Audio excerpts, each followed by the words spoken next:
There we go. We are recording. Okay. Welcome back, everybody. This is an episode of Humaning, which is an Interintellect special. And I am sitting here with Gena Gorlin and Bryan Kam, two of our super popular Interintellect hosts who so far have avoided getting on Humaning, but this is now over. So there's no escaping being on Humaning a couple of times a year, I think, if you're a prolific Interintellect host. This is a really, really special episode for me. We are going to be talking about a topic that's quite important, I think, in my work and in my thinking. And I know that it is so for many, many people in our community, our hosts, attendees think about this a lot. We will talk a little bit about emotions versus reason, whether that distinction is in any way fruitful for thinking about ourselves, and how this whole question plays into how we think about work and life fulfillment. Gena is a psychologist and psychology professor, and Bryan is a writer and technologist. So we will attack the beast from two different sides, and I will be here to make sure that the two sides are equal in their attacks. gently attacking the topic. So let's kick off maybe with a little bit of an intro, just so that people who may have not attended any of your salons so far can get to know you. So Gena, I'm throwing the mic to New York City. Yay, thank you. Excited to be here. So I'm Gena Gorlin, and as Anna said, I'm a clinical psychologist. I wear too many hats. So one hat, the I guess most official hat, is that I'm a professor, or if you care about the kind of nitpicky details in academia, assistant professors, like tenure track professor at Furkoff Graduate School of Psychology, Yeshiva University in New York, where I do research and I teach and mentor future therapists who are getting their doctoral degrees in clinical psychology. And I then am also a practitioner, so I maintain a private practice both in psychotherapy proper, but also in what I've come to term coaching, just as shorthand, because it doesn't quite fit under the therapy umbrella, because often the people I'm working with aren't so much trying to get help with a diagnosable, psychiatric problem or mental health issue, though they may have some, but rather their primary focus is that they're trying to do something really hard, or they're trying to, quit their day job and put their business idea into practice, or they're trying to be a professional musician or a professional artist, especially in the current environment where it's even harder than it's always been, or they're trying to end a 30-year marriage that has become stale and that they're really afraid to kind of admit that to themselves.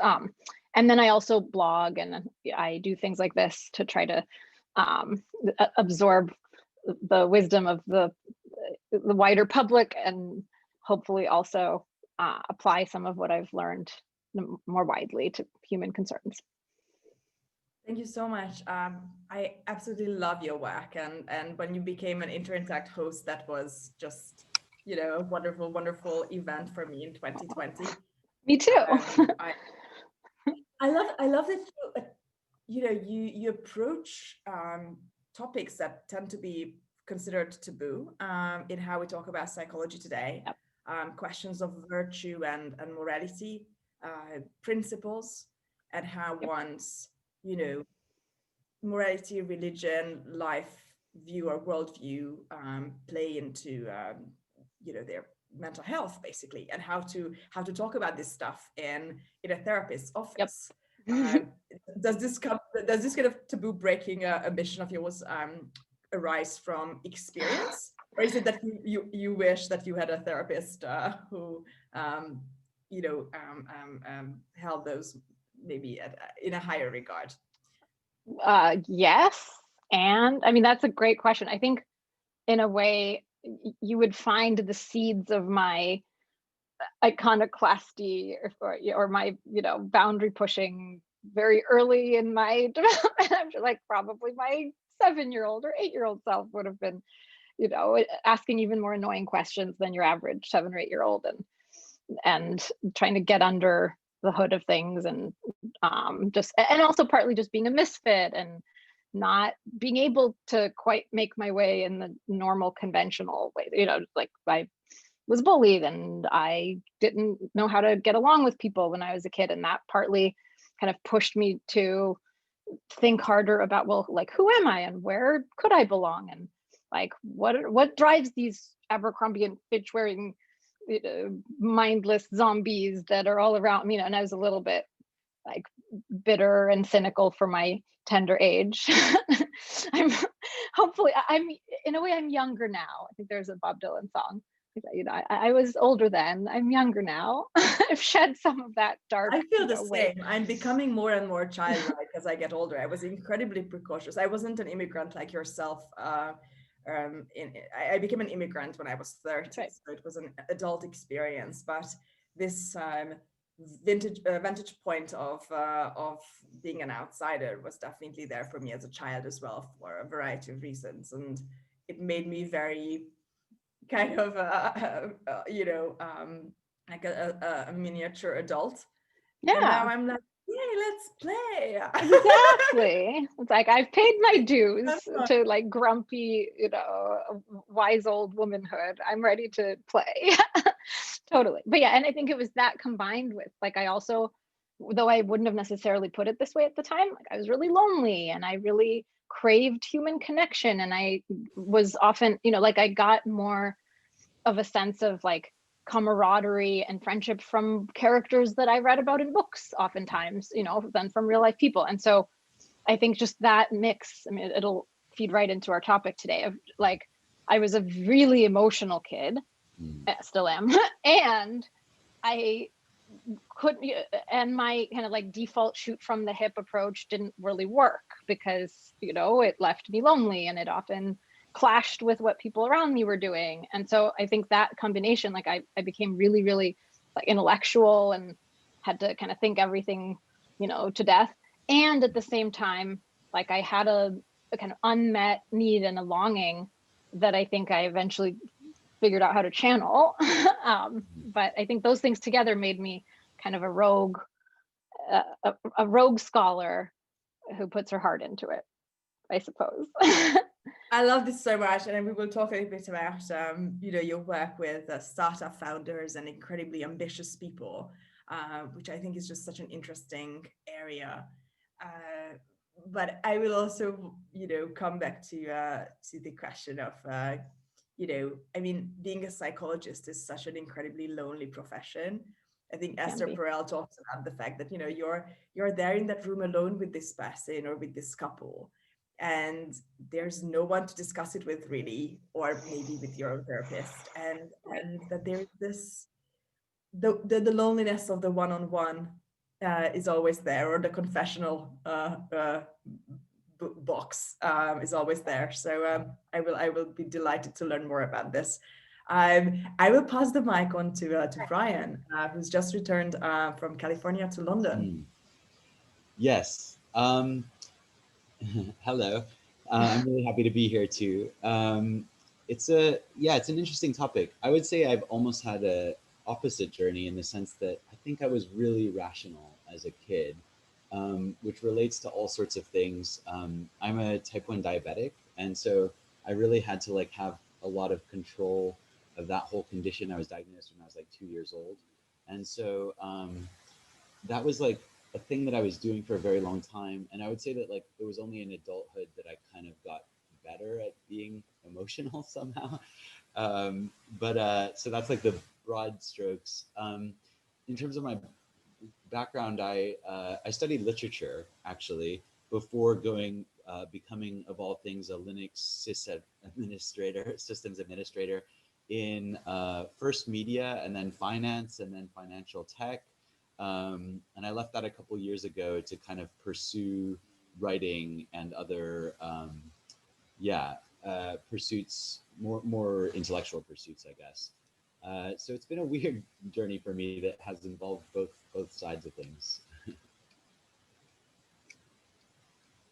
And you, for those of our viewers who've never been to your salons, you do these giant neuroscience and system thinking themed gatherings where people from all walks of life, from the arts and technology, physics, hard sciences come together and find you as the mediator. And it's always a very emotional experience. Like, I think one of the things that really surprised me about your salons, shortly, is that they are incredibly casual and very emotional. Everybody, comes with these personal stories, and you never really talk about systems in the abstract. People talk about families and love story. I mean, which is expected at Gena salons. Of course, like, everybody has, like, serious Q&A, but like, Bryan, it's how does that happen? How does your audience jump from this is the brain and here are the neurons to my mom? What's the process? What's the logic? Well, yeah, it's a good question.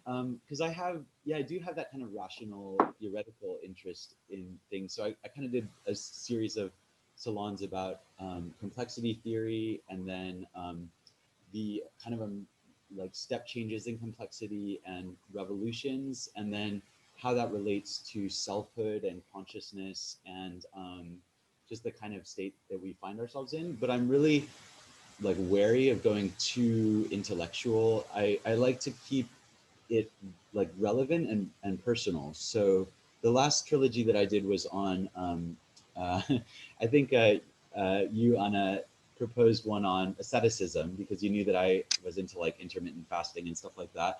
And I was like, but I have like quite a hedonistic streak as well. So we did hedonism, which involved kind of everything from the modern conception back to like Epicureanism and like the Greek conceptions of what what pleasure, what the good life is. And so that led on to this one about Eudaemonia, which is flourishing, or what is the good life. And in each of those cases, like, of course, you can go down the really philosophical route and kind of stay in this land of theory.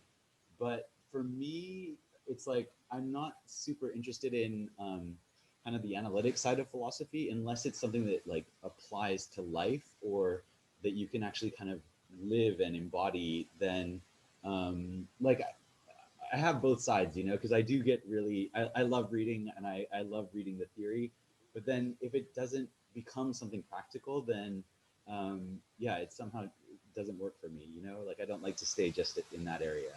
So I think I try to balance those things, and if it works, then I guess that's how it comes out, is that people bring both sides, the intellectual interest and as well as their lived experience, That's so funny. Yeah.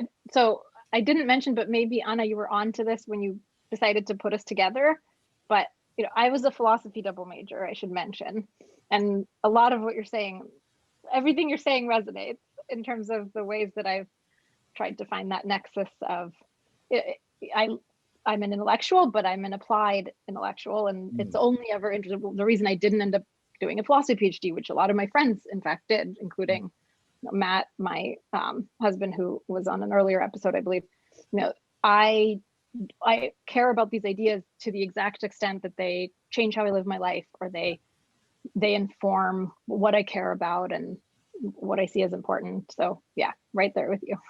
And was it because philosophy was too analytic for you, or? I mean, that's definitely a way of describing. Yeah, it would have been too detached from experience. I mean, the really practical way of saying that is I wouldn't have gotten to do therapy the way that I knew that if I go the psychology route, I'm going to be a researcher, but I also get to be a licensed psychologist, and I get to learn how to actually help people and how to put into practice these various techniques. But even more than that, the things I get to study, the things I get to think about directly pertain to the question of like, how do you make life better, and how do people change themselves, and what is the inner drive and the inner fuel that makes that possible, and how do we ignite that flame in people for whom it's currently shut off.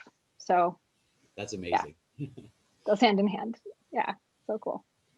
I love this term, and I'm going to shamelessly use it from now on: applied intellectual.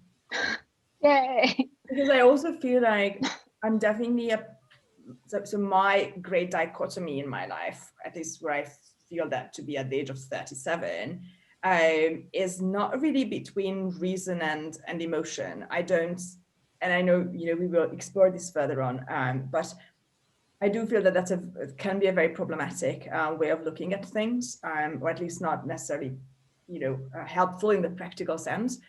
But praxis is. And I also approach, like I studied aesthetics, I studied linguistics, I studied drama, and I come from like humanities with a capital H into the life of tech or the world of tech.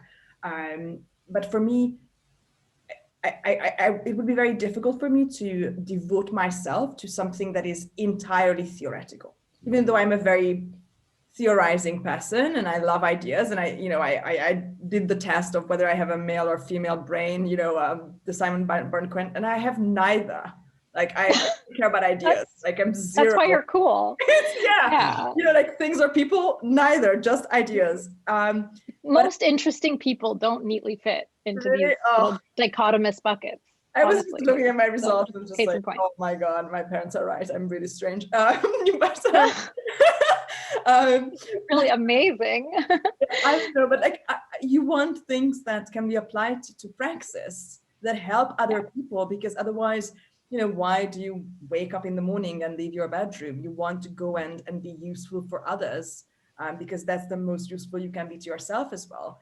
And I think, Gena, we discussed Aristotelian virtue ethics and generally, everything from the objectivist movement to CBT. There are so many different kind of angles to approach this, and so if I hear applied intellectual, I know exactly what you mean. It's like, okay, it's fun to think, but think in a way that, have you helped somebody today?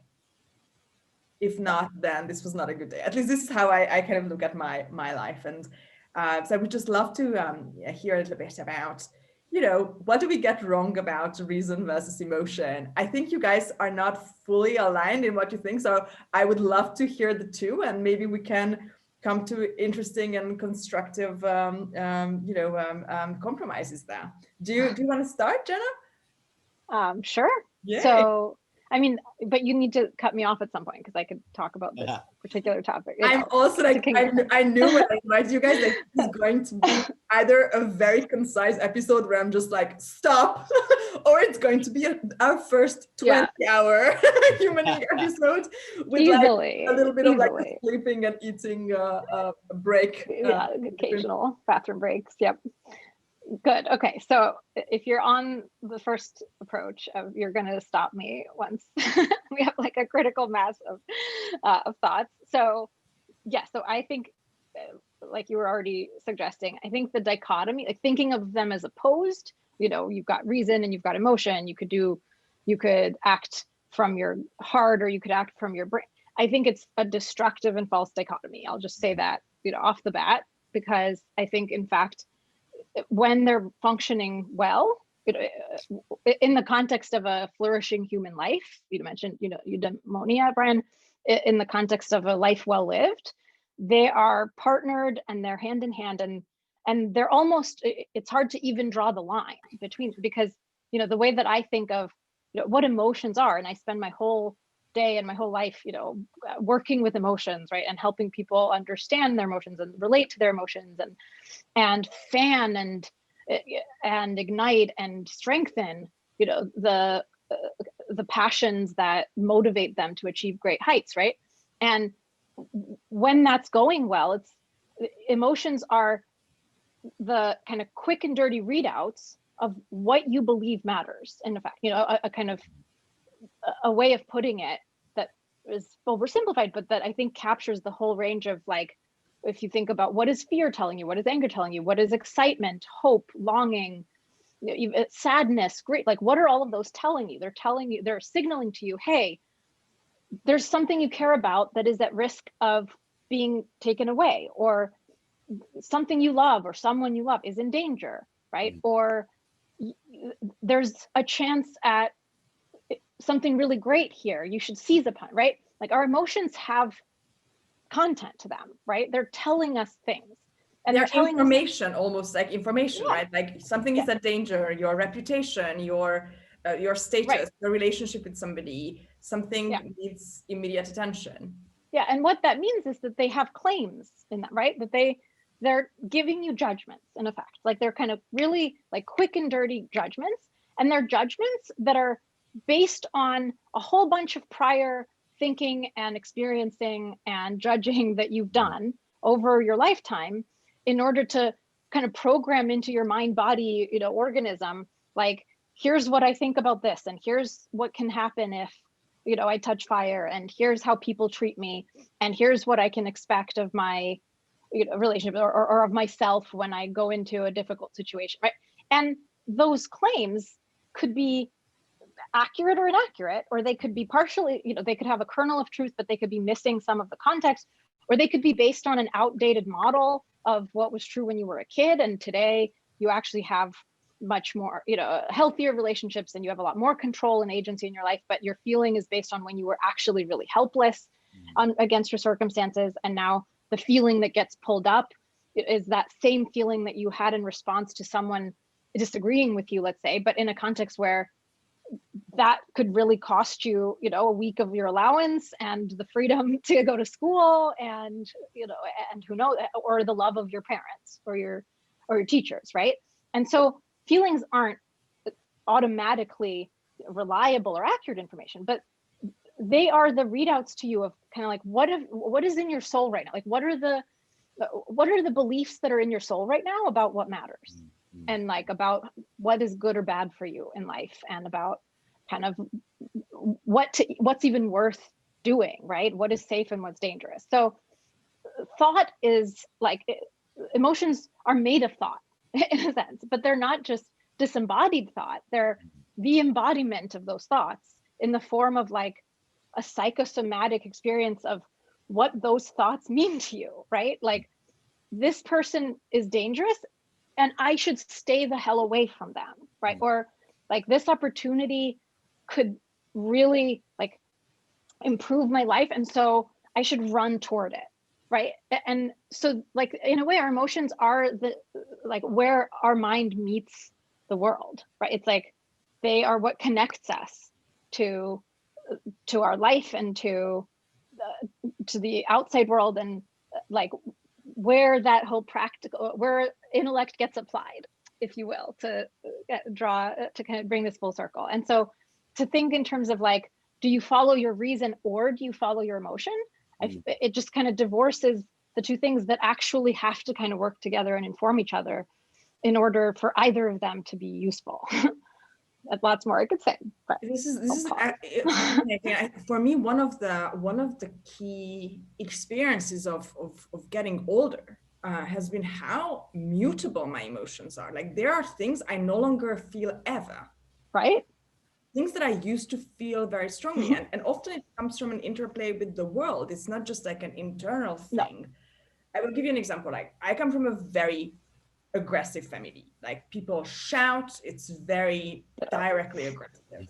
And so I grew up in a reactive position. Like, I'm quite small, I'm a girl, Eastern Europe, like, you know, you are a lizard, right? In a scenario where you can get hurt. And so my anger was never a thing to be dealt with. Like, my anger was like the ant in the zoo, right? But when I left that context and I grew older, so, you know, after 30, many women know that you start being taken more seriously, and you have to learn to deal with it, right? Because it's a new feeling for most women. I quickly realized that the anger that to me is an ant within my familial context, for most people, it's a lot. And I was always like, what are you talking about? Like, this is nothing compared to like where I come from. But for most people, it was a very strong expression of anger. And we know that anger is never anger. It's always something else. You're anxious, you're scared, you're feeling shame, whatever. And so I had to completely tune it down. Like, I had one really bad experience where somebody completely lost their trust in me because I somehow appeared out of control. I was not, but I appeared and I understood. And it has never happened ever since. But because of that, I also have never really felt it ever since. the And to me, power that of, yeah, keep thinking about it, self because it was such an management. Yeah. ingrained feeling where I come from. Yeah, But then totally. it makes me think, like, can positive feelings also be taken away from you if a negative can? Yeah, no, so there's so much I want to say in response to that story, which is in a way feels so autobiographical in certain ways and interestingly different in other ways. Eastern But Europeans. yeah, so Europeans much, in the so house. much to relate to. You're Seriously. always in the recovery mode. Yeah, exactly. But what the funny thing is, so when you were first describing your journey and you mentioned anger, I thought where you were going with that was that you learned that anger wasn't allowed and that it would be punished, and so you kind of learned to suppress it, maybe even repress it, and maybe I didn't know if this would be true for you, but certainly for me, for a lot of people, you turn it on yourself. And so one common way that like legitimate anger, I think, gets transformed, or to use the Freudian term, sublimated, is that you kind of transfer that affect onto the one agent that you're permitted in effect to take it out on, which is you. And so it kind of turns into self-shaming and self-criticism, and in some cases, you mentioned that anger is always something else. It actually can go both ways. I think this can be true of any emotion, any primary emotion, as we sometimes call it, and any secondary emotion that is kind of hiding the primary one, depending on what's allowed and what's forbidden, and your experience and interpretation of the world. So oftentimes legitimate anger can masquerade as sadness or as helplessness, or to the extent that you don't believe that that sense of injustice is ever really going to get heard or validated or appreciated. You kind of turn it into something else. So just wanted to kind of put that on the table, that we can reshape our emotions both for real and for pretend in a lot of different ways. So you mean almost like in a physical sense, like energy is never lost, like you have that ball of energy and you can put it into something else positively, right?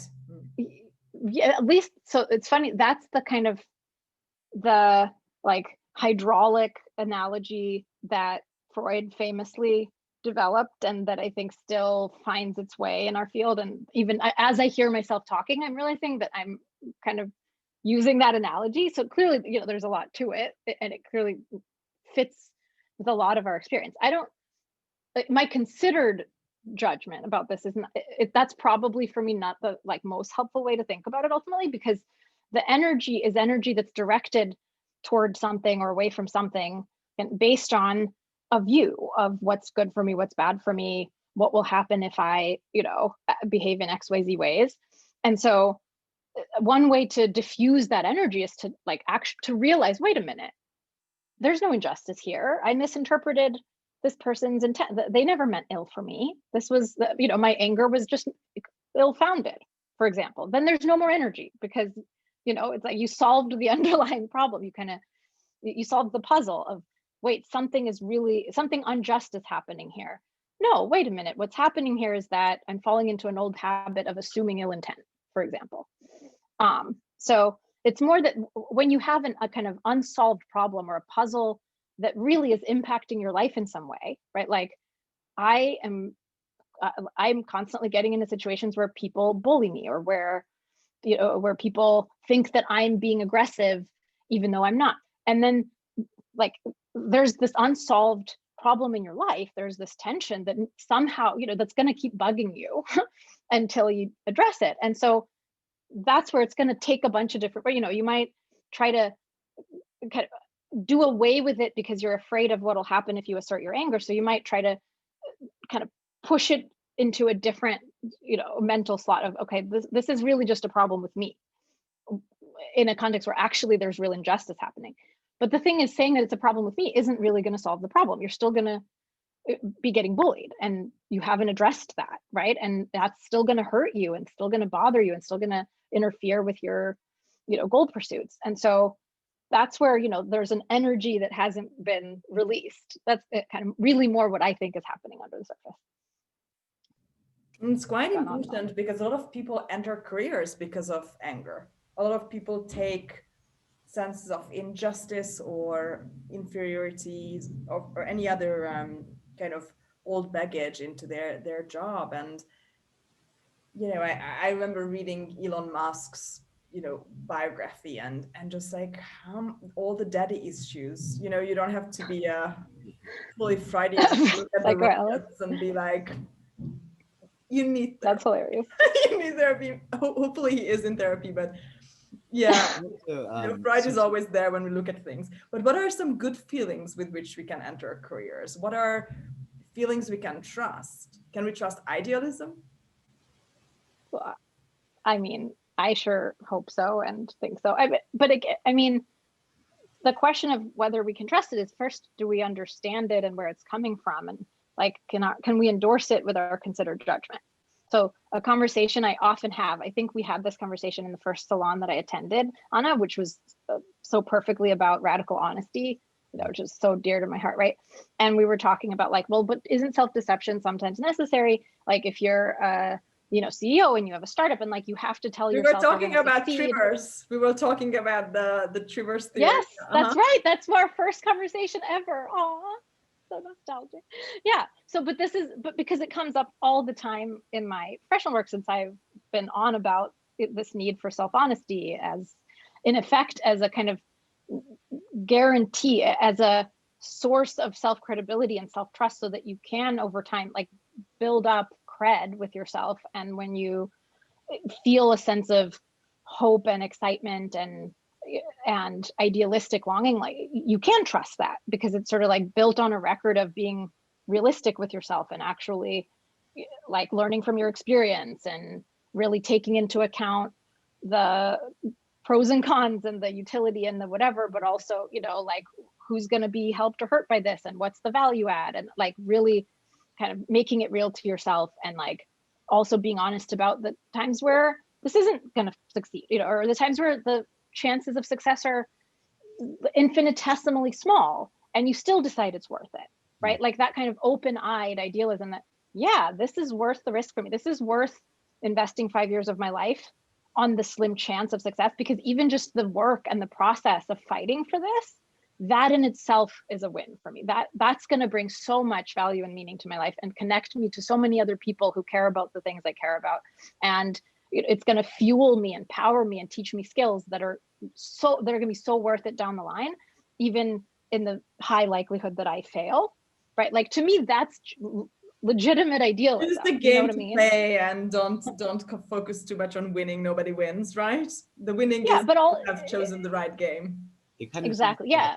I would actually love to hear from Bryan, because Bryan, you switched careers twice. I think I switched careers 3 times maybe, but wow, we are very much on a similar quest here. I wanted to ask what were the dominant feelings behind these pivots?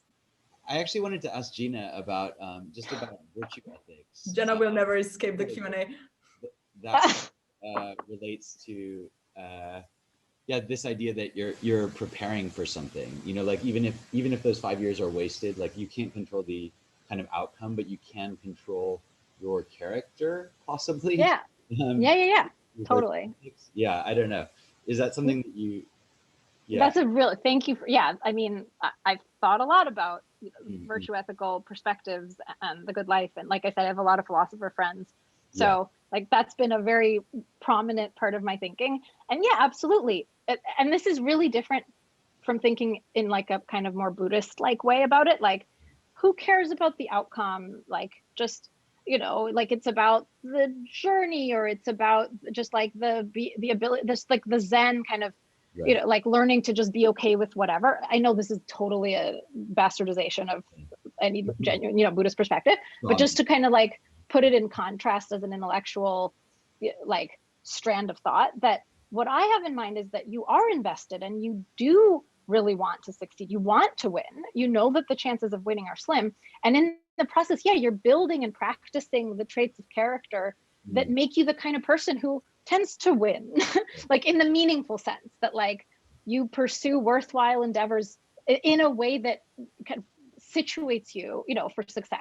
And that that prepares you. And so in a way, there's not this divide between like the means and the end, which this is, I think, one of the most useful concepts from like Aristotle and from the virtue ethics school for me is like that idea of like the constitutive, relationship between kind of the parts and the whole, where your life is the whole and like your activity is, is part, right? When I went to grad school, it's not like I was doing this prior thing that was a means to the later end of being a psychologist. It's like I was doing psychology. I was, poring over studies and perspectives on human healing, and I was having debates and arguments, and like I was living the life that I want to live, even as I was preparing for it. It's like everybody just has one. I think Michael Nielsen said this thing that every person just, I think he was quoting somebody, that everybody just has one idea their entire life. And you pursue that. Some people find the framework in which to pursue it early on, and then they stay in that career. And some people have to like switch multiple times, but most people are driven by one question. Right. If you're lucky, you have the question. Most people. That's interesting. Yeah, if you're lucky, I was going to say. I love that, and you can backtrace your life and cool. Even if you can only connect it in retrospect, right? But like that was super fascinating, because in the last salon I did in December, the Eudaemonia one, there was kind of like, and that's what I love about the II is there's such diversity in not just like people. I was saying to a friend today about the rational kind of or the arts sciences thing, people who have a STEM background but now are like leaving that in order to pursue the arts, or people who have a kind of more artistic background and now are going into like tech or something like that. And it's like, it's just these really fascinating strands. And in that salon, there was like a in addition to basically every major religion being represented, there was also like an Aristotelian who is really into virtue ethics. There was an Epicurean, there was a Neoplatonist, there was like and there was like all these different people. And I'm so sorry I couldn't be there now. I mean, I can't be at most of the things, but that sounds awesome. Proper like virtue ethics salon, I think, with the two of you hosting. That would be amazing. Actually, we may have to do that. Yeah, but go on, Bryan. Sorry. Oh, no, it's just and I really love that, because I'm not very like dogmatic on that level, and so even though a lot of the thought kind of went down I guess because of asceticism, there's kind of this Stoic trajectory, and I was very into Buddhism for a long time, or just like I found the thought useful rather than I ever identified as that necessarily. And so, but it's really interesting, like the kind of contrast, and like there are useful things. Epicureanism is like the good life has to, like, if it doesn't like overall on the not every second of it is like a hedonistic thing, but that if you aren't enjoying most of your life, you're not doing it right, basically. And they think by definition that can't be true. Whereas the Stoics view is quite different. It can, and we were talking a lot about creative pursuits, because those are kind of hard to justify under purely hedonistic, in the Epicurean terms, principles, because a lot of times, art doesn't feel good while you're doing it, basically, and it may never quite pay off in like utilitarian terms, you know what I mean? Right. Like how writers say that they don't like to write, they like to have written. Yeah, exactly. I know. Yeah, that's a real tension. Yeah, that I still struggle with. It's a little bit also related to, I have this theory that if you want to know what you want, just look at what you do.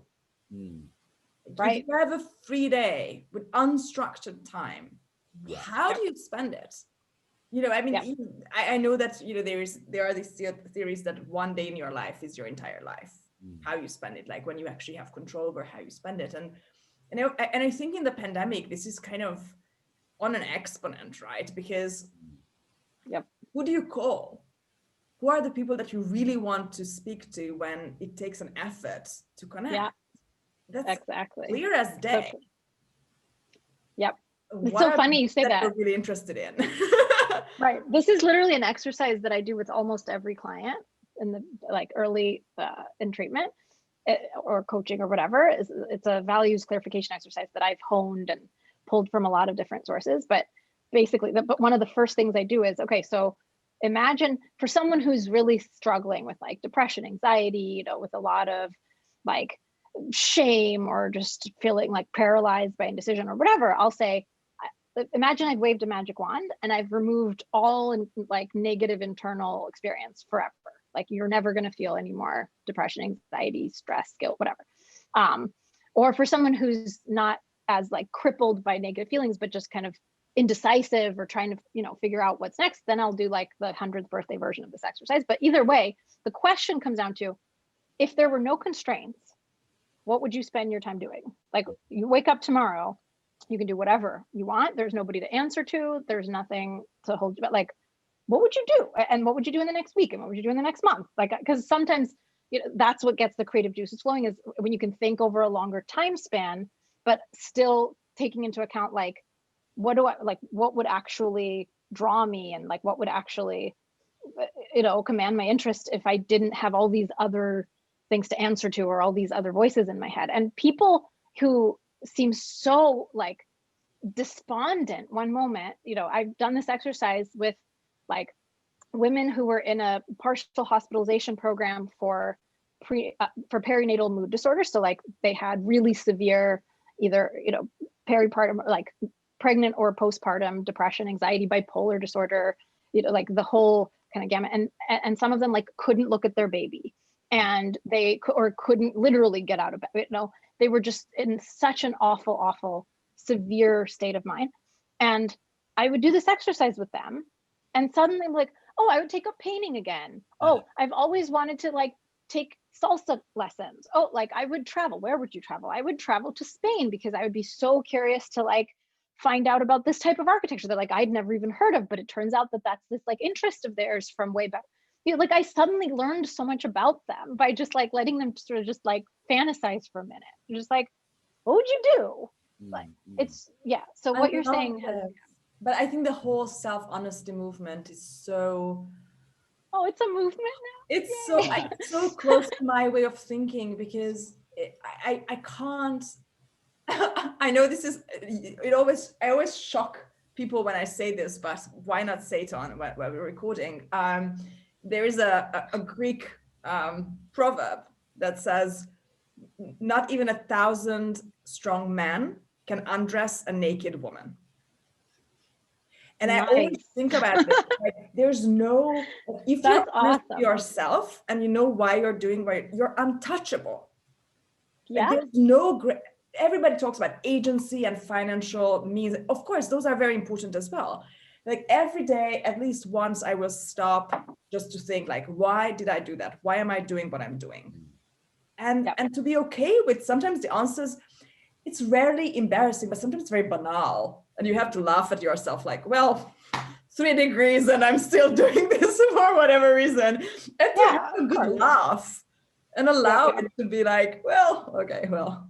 Or it could be really, or it could, I mean, but sometimes it's going to be worse than it. Like sometimes, you realize, wow, I was kind of acting from resentment, and I totally had a story in my head about how I was like trying to help this person to see the light of their, like see the errors of their ways, but like I was totally jealous of them and just trying to like tear them down, like we're human beings and we can be pulled in all sorts of directions, and the only corrective for that is that we're willing to like look at it and name it for what it is, right? For me, it's more like I imagine what somebody will do, because that would be the logical thing to do, and it takes me such a long time to realize that they are doing something completely different, because I'm like, why would they? I don't have to look, they will just do the logical thing, and then 2 months later I'm like, this person is created from the course I imagine they would take like on day one. Like they never even started in this direction, and I'm like, oh shit, okay. But what I'm getting from a lot from what both of you are saying is something that's like very close to my heart, which is just this attitude that it's like, you're not, like, life consists in action, and so you kind of are what you do on a regular basis. Like I always like feel a little bit wary about saying that I am this or that. Rather, I like to talk about what I'm kind of doing. So like I'm very like wary of those labels, and I guess it relates to praxis and to just what you do on a daily basis. Totally. And I love the other thing that's amazing about the II is just that there are such great people doing such different things, and our like interactions kind of overlap. So I would actually love to do something on virtue ethics with you. That would be like such It'll a be cool so much fun. thing to do. I know Danielle Bellier is really into virtue ethics as well. Yeah, I did want to kind of mention like a few of the things that I was interested in coming up. So like next week I'm doing my first co-hosting at all, basically with Taylor Pullinger on it's on borders and boundaries in terms of like how is an individual defined as opposed to a group, or as opposed to, you know, like an organism within an environment. And we're like humans that are theoretically these individual consciousnesses, but we're obviously deeply social, and we can't kind of be formed without these like interconnections. So yeah, I don't know. There's like I'm really excited to do that. That's on the 20th of January. It sounds fascinating. I would, if I were to come, I would bring, just full disclosure, I would bring an individualistic perspective, I think, to the discussion, Yeah. Which connects up to a lot of the things we've been saying about just how I understand the mechanism by which we actually take ownership of our own emotional states and of our own actions. That there's the core processing that has to happen. It kind of has to happen for each of us individually inside our heads, even though, of course, we interact with each other and we learn so much from each other and we take in so much from our environment. Yes. And if we don't exercise that kind of internal self-generated agency, then yeah, we will just be kind of the sum of the external forces that buffeted by the social forces. Yeah, I totally agree with that. And I do think, that as an individual, the agency is super important to me. And also, it has to be kind of self-driven, that kind of stuff. So I definitely don't think that that's I'm not necessarily falling on the social side, but more just like, what is the interaction? How can you define the boundary between self and other? And what are those interactions like? Between the rational and the emotional. Yeah, exactly. If never existed. But it would also be fantastic to do a more in-depth discussion about playfulness. I like to say that only serious people can be playful. That's one of my favorite things you've said ever. I wish, like in Twitter, I wish there were degrees of liking, like there are in Facebook, you know, because sometimes I just want to like super love something. Yeah, I feel like that was before we hit the red button here, we talked a little bit about how both you, Gena, and myself, we feel like we were really precocious as children, and then we are becoming more and more childlike and more confident and playful as we get older. And I would love to hear more about this and how does this work? Yeah. Are we going to be those old ladies in all those colorful outfits? Totally, 100%.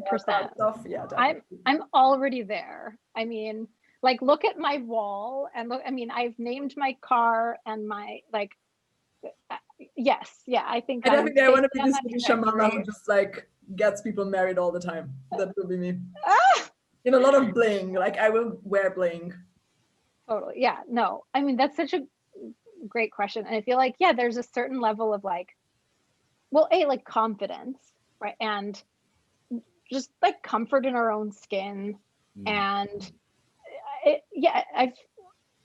I've heard different variants of this observation, and so always resonates so much with me. Like some of my favorite like lines of literature, as I'm just like sampling my inner like library, I feel like that really gets at such a deep insight about like kind of what it is that we in a way like purchase through our efforts to be serious, like, you know, pursuers of like serious humans, to use the verb of this podcast. Like the fact that the point of it all is not, the point of it all is to enjoy ourselves. Like it is in that way. I might sound really Epicurean in the sense of like, look, we have this one life, you know. I don't believe in an afterlife. I don't believe in any sort of like mystical other dimension. Like to me, you know, like this is what we have, and like that's it. This is the point. Like the point is to just like milk every ounce of like joy and meaning and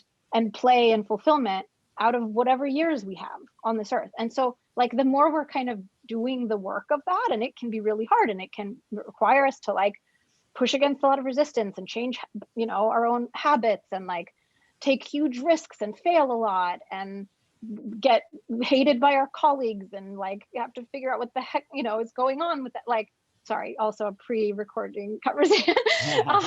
But like from back in the day. Yeah, Actually, but like this really closely relates to something I love. It's from Richard Hofstadter's Anti-Intellectualism in American Life.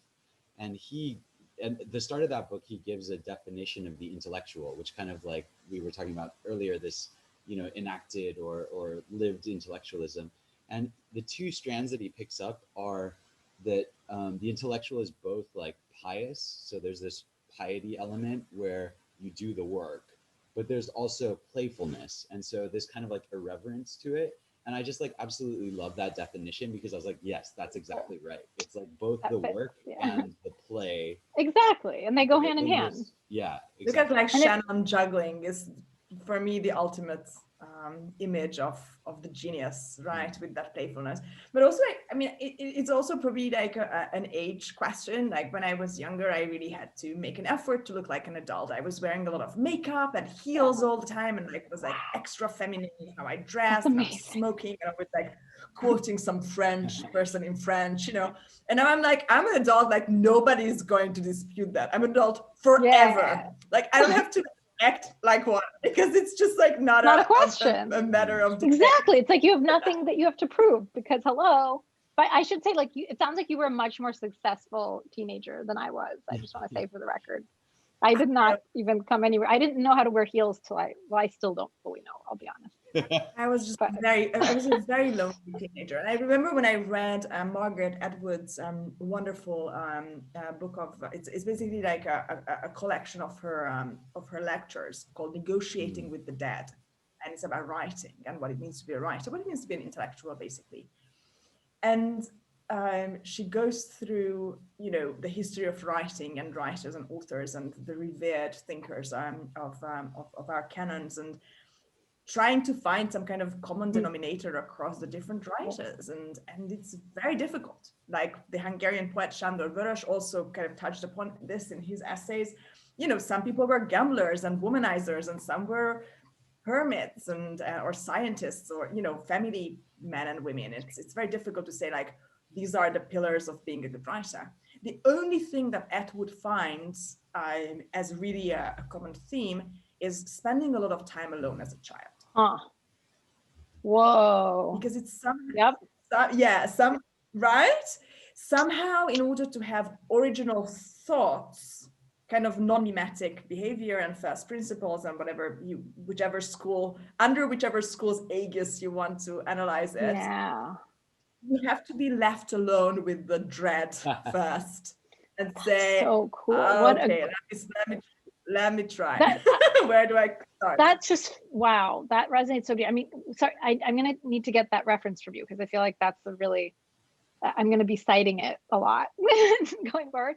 But I mean, if you even think about like, what is so powerful about the Montessori approach, which I know I'm encroaching on Matt's territory now. I'll leave him to hash out the details, but like. So Jenna's husband is Matt Bateman, who was on Humaning 2 episodes ago, talking about educating children, just as a. So yes, I'll refer you to him for the details, but like just the idea of uninterrupted periods of concentration, right? Like that's one of the core pillars of the Montessori method. Like let the child, even, like our 10 now, almost 11-month-old, like Matt yells at me when I interrupt her, and I'm already on this premise, and still it's hard to like consistently remember, because I like want to show her something, or I want to like put one bowl in the other bowl, and Matt like kind of slaps me away, because like, no, she's working, she's concentrating, she's like figuring it out. And that even just from pre-verbal, like infant stages, where there's something going on inside of her mind where she's like forming herself, she's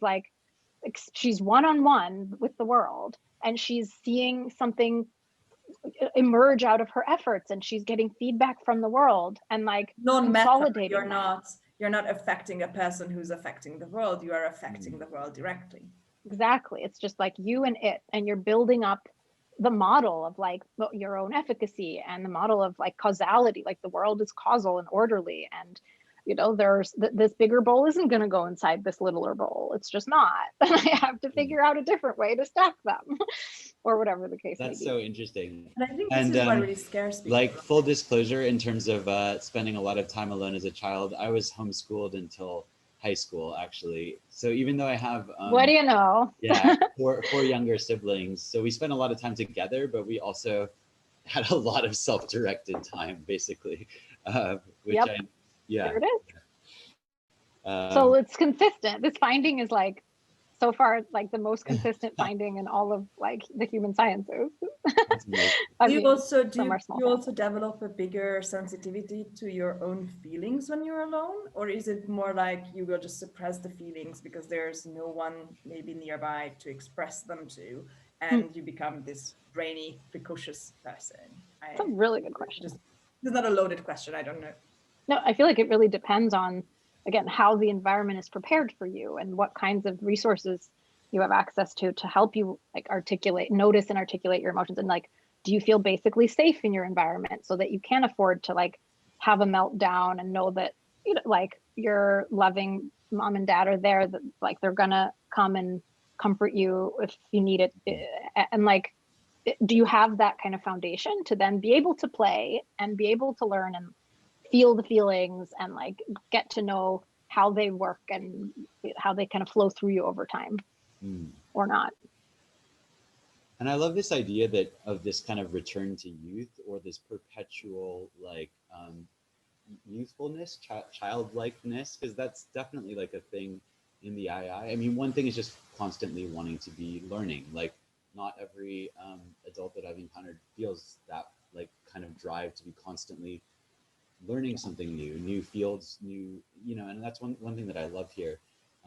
It's actually something I was talking to Patricia Herdekas about, it is that we actually feel younger than we did like several years ago. Right. And which is again, like converging themes. Yeah. And she and I are going to, we're kind of planning another one that I'm going to co-host on freedom, basically, because she's leaving the corporate world at the moment. Another kind of strand that unites a lot of II members, basically, and hosts. So interesting. I really, really love, I think one of the most famous portraits amongst articles by philosophers must be the Derek Parfit profile by Larissa McFarker in the New Yorker, I think 5 years ago. And there was this sentence, I mean, the whole article is just fantastic. And I think it does justice to Parfit's work in a way that I would not have imagined a journalist being able to. And there's this sentence that I think when she first meets Parfit, she says, "He looks like someone who spends a lot of time alone." And I keep thinking that it was, of course, you see these photos of Parfit with the hair and, this kind of spaced out face. But I often, like, because of the pandemic, I keep thinking about it. I look at people and I'm like, does this person spend a lot of time alone? And how would I be able to tell? Wow. What does that mean for people's dealing with their own emotions or thoughts? Will it make people actually more creative? Will we actually have artistic, scientific, technological ideas, philosophical ideas emerging from this forced, I mean, basically we're in solitary confinement, but some of us with other people. It's not the natural way. Which can be better or worse, right?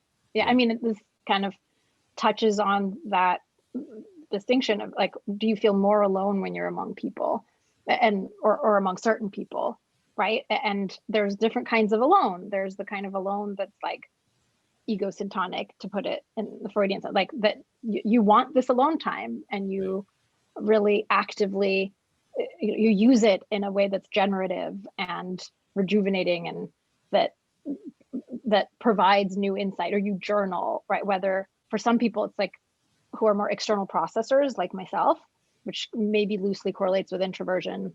The jury's out on that, but I mean extroversion, sorry. So yeah, external processor that I am, like I don't get much done if I'm just literally sitting there with my thoughts. And this is something I kind of learned the hard way. Like I just end up ruminating and mind wandering, and it just ends up making me sad and confused. And and now I'm actually better at it because I've been able to scaffold the process of thinking even in my own head through lots and lots of journaling over many, many years. But like, if I'm able to get it out on paper, or in this case, a screen, I don't know, the last time I actually hand wrote, I may have forgotten how, but, like by actually putting it in an external, location where I can see it and where I can reference things that I said a page ago, and where I can kind of notice like a logical flow and a structure forming, that's where I do my best alone kind of thinking. And I feel like sometimes having people to bounce ideas off of can really like fuel and also scaffold that process. And other times it just interferes. So, there's something about what you're doing with the people around you that would also affect this, I think. Completely. And there's like a different, like the context matters a lot, because I had like very bad times in lockdown kind of on my own, but I also did silent meditation retreats at home, which you would think like, cool. Like that, isn't that just even worse? Like you're just going to cut yourself off from online and everything. But it's like the intentionality, like you're kind of choosing the quality of solitude, And so it's one thing to have it imposed on you as a kind of solitary confinement. And it's a different thing to choose it and say, I'm going to actually use this as a deliberate time for reflecting, Yeah. Day and night difference. I agree. And I think that captures, what the essential, some of the ingredients are, at least like that, intentionality. And I mean, so many people are learning new instruments and doing crazy diets, and there are all sorts of attempts at regaining control. OTC or beer, and it's subject to local regulations, and everything is kind of outside our control. Totally. I feel like I've written a little bit about the, that COVID and the meaning of life article at one point.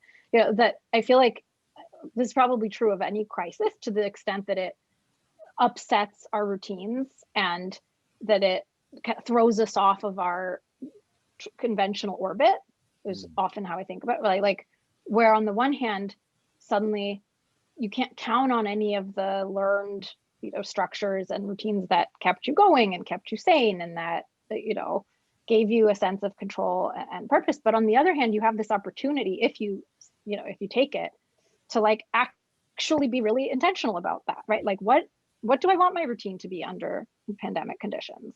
Like, do I actually care about, do I like this show that I've been watching for 2 hours a night? Like, is this actually serving my life in any way, or whatever it is? And even more than that, like what, like I've lost access to all these things that I normally do. What are my priorities? Like what's important to me in life, And I feel like a lot of people have been asking that in the last year. Definitely I have, so. For sure. Yeah, or like Anna was saying, like now that it takes an effort to reach out and talk to someone, who do you talk to? I think that's a great example of it. It's like you have to be more intentional about it, and that means you get to be more intentional about it, in a sense. I love this, and I think for the last couple of minutes that we have on this episode, I would really like to talk about happiness. I think when people are trying to be more emotional or more rational, or whichever, perceived aspect of your probably much more holistic personality you're trying to amplify for whatever reason, the reason is usually that you're trying to be happy. I love this quote. I think it was through Tyler Cohen. He said that people don't want to be happy. People want to be happy in a specific way. So you can't just throw whatever happiness at a person. They will not accept that. We have a very good idea of who we want to be. And in most cases, that's a very healthy ambition to have. And we want to be happy as that person. And we strive to achieve that. And to me, that was a quite revealing quote, and I still think about it.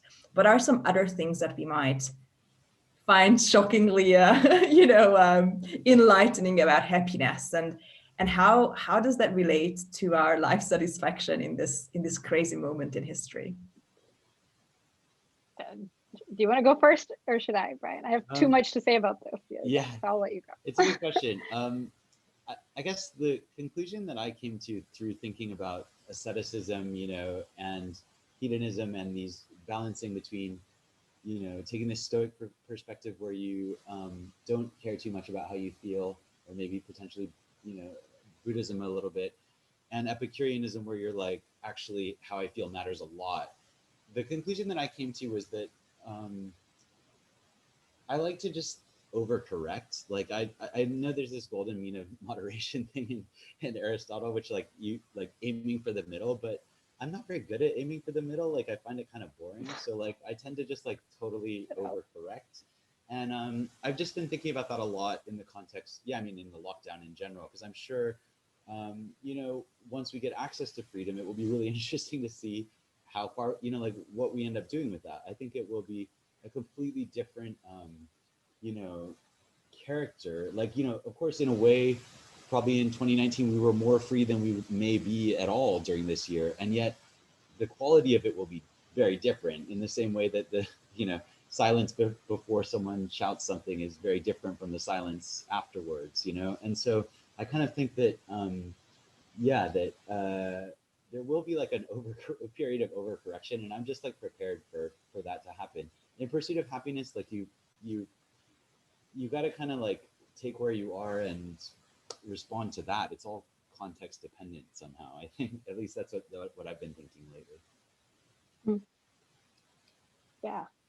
So you mentioned, Anna, that there are these the Cowan quote, you know, that it's not just any happiness, and that I mean, and what you're saying, Brian, about kind of how contextual it is, I think it's connected to the way I think about it. So I think about happiness in a more rarefied and more specific form. I don't just think, I think the way it's used today, oftentimes it's kind of just thrown around as like a passing feeling of like subjective pleasure, right? Which I don't think that we have enough terms for that. So I don't think that reducing happiness to just that kind of transient, not necessarily meaningful or sustainable state really helps us much. So the way I think about it is in a more kind of eudaimonic sense, and also as further informed by Rand, actually, but she defines happiness as a state of consciousness proceeding from the achievement of our values and a state of non-contradictory joy. And to me, like that actually really captures like that nexus of like, yeah, it's an emotional state, but you don't just get it any which way.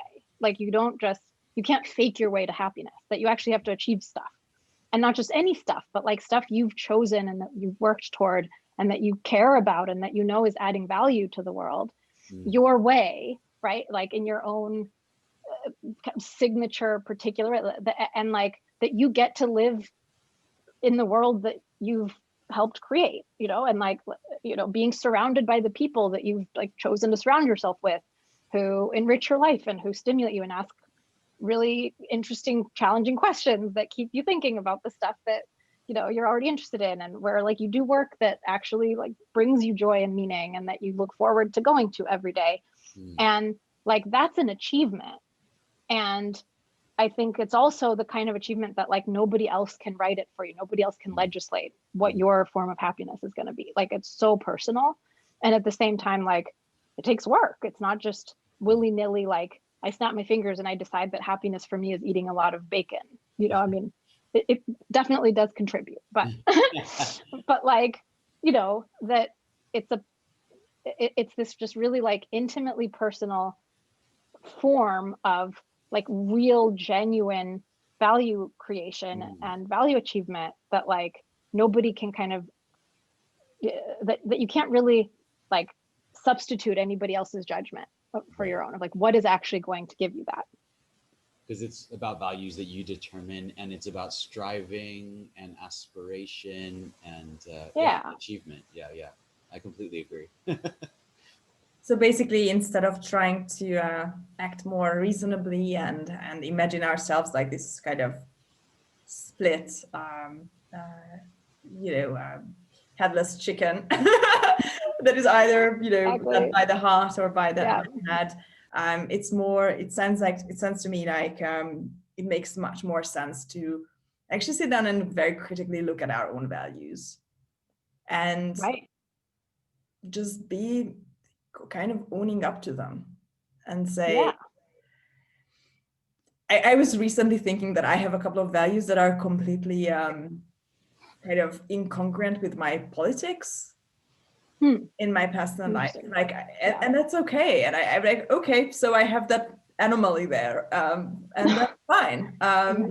We'll deal. And yeah, like maybe at some point I'll need to like resolve the contradiction if there is one, or maybe I'll realize that it's not really a contradiction, because actually, like, here's what this means to me and here's what this means to me and here's how they can go together. But that's exactly the kind of thing that like how we can reason and need to reason about our values in order to like actually, you know, have our best shot at happiness. Like, okay, so I want to like help people to figure out what they want to do in their lives, and I also want to be an opera singer. You know, this was a real conflict for me at one point. Like, wow. I really wanted to like pursue this opera career, which now just seems so remote, you know, but like, and I also just like, I wanted to double major. I literally, I was doing a dual degree in college at 2 different universities. That was a 5-year program for crazy people like me who couldn't choose a path. And so I was like doing a full-time conservatory, you know, vocal performance degree over there on one end of town. And then I was doing a full double major in philosophy and psychology at Tufts on the other end of town. And I was like trying to be both. And like, I couldn't be both. So I just wasn't very good at either for a while, right? And like, I had to really grapple with like, okay, but like ultimately, you know, am I going to be satisfied just like practicing vocal techniques 5 hours every day of my life and like trying to, you know, and auditioning, and like, do I want that to be my life? Like, what would that actually look like? What would it mean that I gain and what would I lose? But like, I wouldn't really have time to do much writing. I wouldn't have time, you know, but I would get to like perform in these Wagnerian or whatever, right? Versus like, what will my life look like if I give that up, which was so painful and hard to do. It was like a divorce. Like the way I experienced it at the time, it was like having to say goodbye to like a lover, you know, but like, what will my life look like if I immerse myself in this kind of study and work? And like, do I still get to be creative? Do I still get to incorporate art? Like, yeah, of course they do. Like, people are holistic beings, and like, no doubt there will be ways that music still, you know, but I'd rather it be an avocation. Like, I want to be able to do it on the side. It's not the thing. And like, that was really hard thinking. I had to be rational. I had to be honest with myself about how much time it would take to truly become, you know, an employable, which if there even is such a thing, opera singer, like versus, but like, I couldn't have both in that, you know, and sometimes you can't, like, sometimes you actually have to make a choice. And I think that's really the work of really like minding our own happiness. Whereas if the answer to your inner question would have been, you know, my life goal and the thing that will give me the greatest satisfaction is to be the living voice of all these wonderful composers that came before us, and I want, you know, Verdi and Schubert never to be forgotten, and I think I can do a better job than other singers. Then you have your answer. Exactly, and that may well have been the answer if I were a little bit different. And nobody could have answered that for me, because nobody else is me and has my full and, you know, kind of context and character. I really love that. I guess yeah, and I do think it comes down to that individual pursuit and aspiration, but I think community is so important as well. And that's something that I'm kind of trying to, you know, build more of those relationships within the II, because so many of us have this exact thing that you do, which is like these two, you know, like it's almost a, you know, embarrassment of riches in the sense of the options that, you know, you could pursue. Like, how do you choose among those? Yeah, it's a good problem. You're right. It is an embarrassment of riches. And at the time it can feel so like crippling and like, oh, poor, woe is me. Literally, like, you get to choose between 2 amazing paths. Like, is this really what you're complaining about? It's so much more difficult to choose between 2 amazing things. I mean, haven't you seen Twilight? Exactly. It's much easier when one of the choices is not good. I know. So can't someone please just take this choice away from, which is, in a way, I kind of chickened out a little bit. Like, I basically made my choice, but the way that I actually acted on it was by just like flunking my, you know, vocal, like whatever it was, final comprehensive, but you know, where you have to, I pretty much self-sabotaged, I admit. So clearly I still had a lot of work to do. Which just goes back to, like, if you want to know what you want, look at what you do. What do you sabotage? You don't want to do, I mean, unless it's like a really pathological thing where you hurt yourself. It's like, you don't want that. Right. And it's very, very uncomfortable, I think, for most people. to say like, well, Maybe I just don't really want this. I just didn't want that. And I got to say that I'm much. kind of like not choosing. I'm so excited about things on different paths.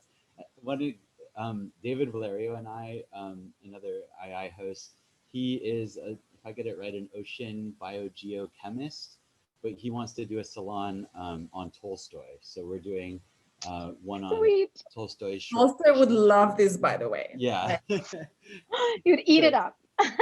I just love the fact that, like this science, the scientist wants to do literature, and I just think that's awesome. And then Yep.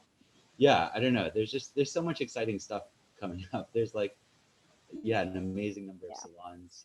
The other strand is Isabella and I might be doing Isabella Granick, who is also an II host. We're really interested in this question, which is like it has the most annoying name ever. It's whether ontogeny recapitulates phylogeny, which is basically the question of whether childhood development in some way mirrors like evolutionary stuff. And This will be the one salon where the title has like asterisks. Yeah, exactly. So I'm really interested You will have to book a separate ticket to get the dictionary entries. Yeah, exactly. I like that. We'll have one salon where it's just like defining terminology or whatever. But that's German philosophy. Like the first volume of the book is just explaining what the words mean.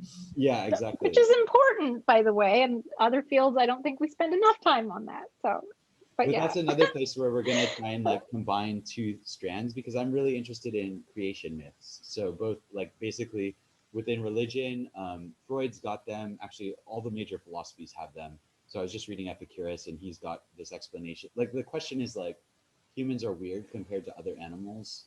Like, how did we get this way? And of course, anyone that engages with the big questions kind of has an explanation. But of course, so does like modern evolutionary, science and stuff like that. And so does if you're going to pair up evolution and developmental psych, which is her area, then psychology has an explanation for that too.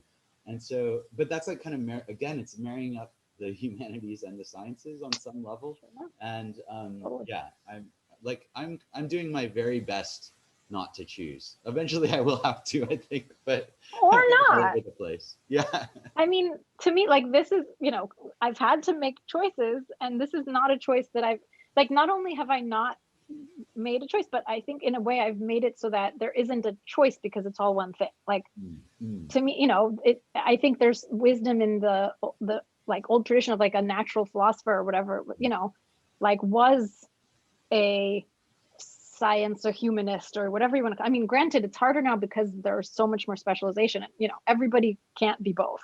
Right. But I think that there is a lane there that kind of bridges the divide between. And in a way, I think psychology, maybe part of the reason I chose it is I think it's like right there on the fence. Like you need to because you're trying to study, you're trying to systematically study and describe and understand the human being and the psyche and the motive power of a human being, right? So it's like your subject matter is inherently human. Like you can't erase that from the equation, even though it's been tried, right? The behaviorist movement sort of tried to erase it. I think there are modern equivalents of it that are kind of trying to just do away with the mind part or the soul part and just like pretend like we're just another, bit of chemical. That consciousness is epiphenomenal and all. Exactly, those are the ones which that comes from behaviorism, basically. I think, at least my knowledge of the history. Yeah, but like, you can't do away. I mean, the whole interintellect idea came from this.